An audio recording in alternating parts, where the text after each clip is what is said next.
Well, it's wonderful to be back with one of our most stalwart allies in the world, King Abdullah of Jordan, and his delegation.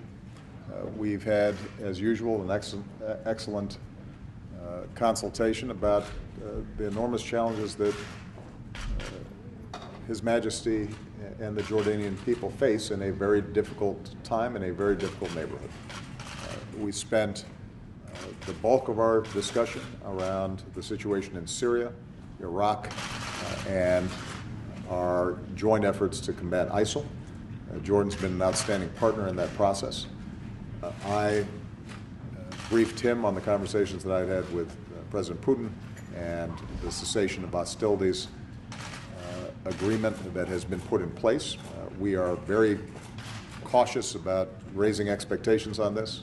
The situation on the ground is difficult, but we have seen modest progress over the course of the last week or so with respect to humanitarian access to populations that are threatened.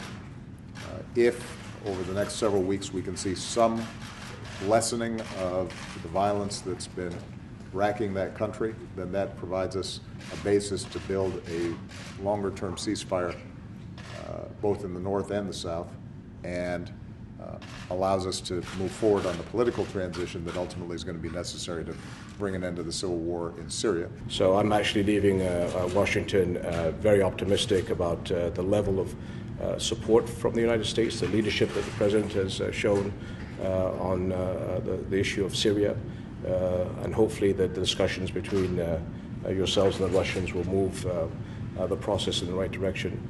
But also looking at the larger picture when we're looking at the challenge of ISIS and their franchises around the world.